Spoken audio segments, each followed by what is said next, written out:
Hey y'all, what's poppin'? I'm back again with another one. Just to give y'all some tips on ways to prepare your kids to lead happy, successful lives. Um, so which we got number one, move to the best neighborhood you can afford. Try to get your kids in a good neighborhood.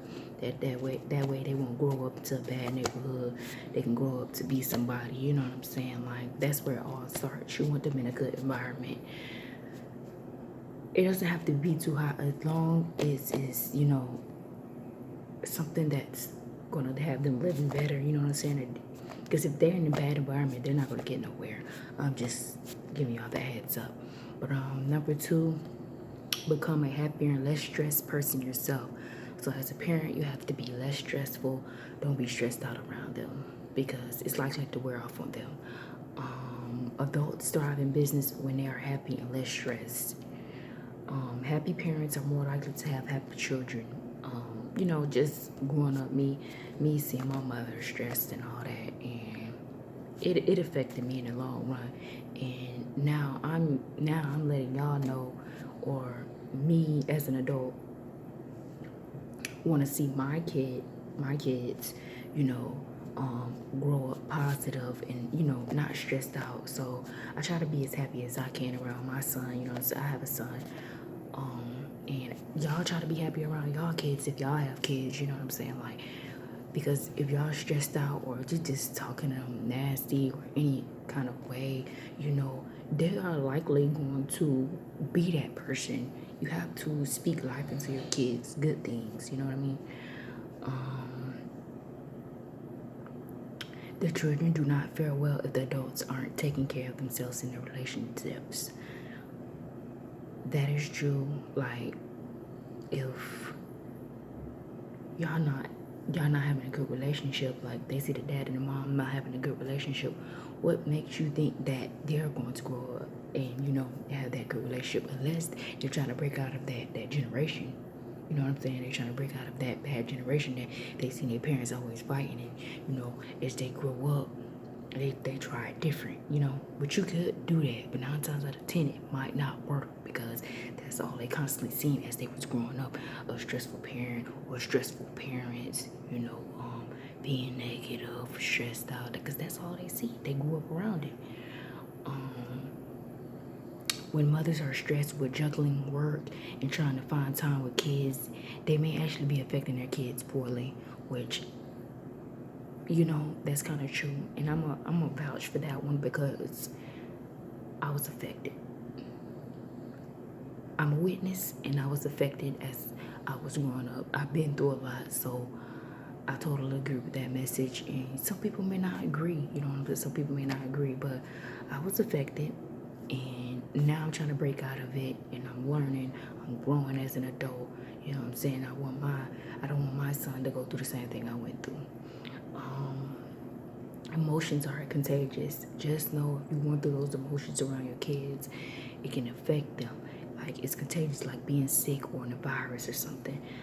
If you're miserable and stressed, your children are going to catch those feelings like a cold. Be mindful around them and be aware and conscious on how you are feeling around them.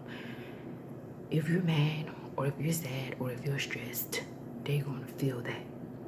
That's just what it is. They're going to feel that, and it affects them in the long run. So just be mindful of what you are going through, or if you're stressed, try to not let them see that side of you. Number 3, make them do chores.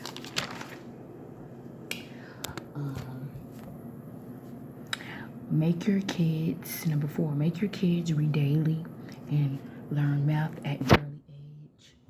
63% of self-made millionaires were required by their parents to read 2 or more books a month. Make sure your kids read. You don't want to have no kid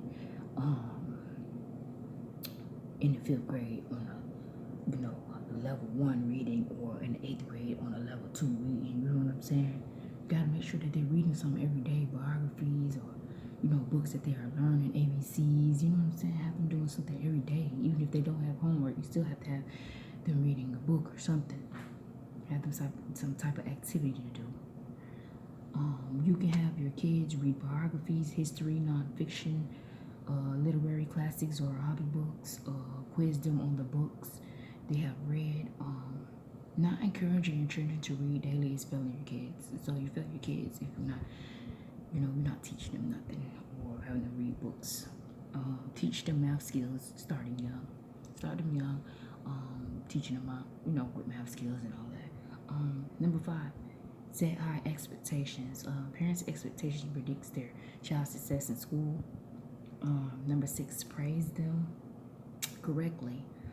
Praising children for effort encourages a growth mindset. Number 7, create family rituals. Children with strong social skills in kindergarten will thrive as an adult. Consider weekly family meetings. If y'all have family meetings, y'all can talk about what's going on in their lives and, what needs to be done, how they feeling, that way those things can be met. Those needs can be met from the kids. Number 8, teach them to be gritty, I think that's what it is, gritty. Passion and perseverance for especially long-term goals. Number 9, help them build meaningful relationships. Having strong relationships is essential for children's growth and psychological well-being.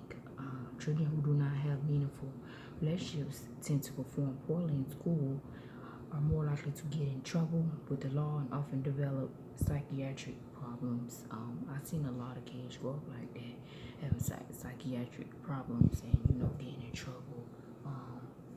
That's mostly with the young teen boys getting in trouble, and some young teen girls getting in trouble. Not having attention at home neither. Help your children foster healthy and strong relationships with play dates and participation in activities they enjoy. Teach them how to manage their emotions and resolve conflicts by helping them develop their emotional intelligence. Some kids grow up having low emotional intelligence, and when they grow up, they have to work on this, and it's like they're falling behind because parents didn't teach them that. You know what I mean? Parents should read this book. It's called Top of the Mind by John Hall. Y'all go check that out for y'all kids. Number 10, teach them to be all around healthy. Healthy habits are vital for success as adults and kids both. Set boundaries that encourage your kids to get plenty of sleep, eat healthy, and be active. Make sure your kids are eating healthy. Don't give them no junk food. If you do give them some junk food, let it be only like a snack, just one snack. You know what I'm saying? Don't let them eat all types of greasy and nasty food or junk food. Because what you're putting in is what comes out. What you put in bad food, bad thoughts come out. You go to, you just don't feel well when you have put all that junk food. You put good foods in you feel good. You think smarter, and always eat your breakfast in the morning before you start your day. Let's see, number 11, give them bias-proof names.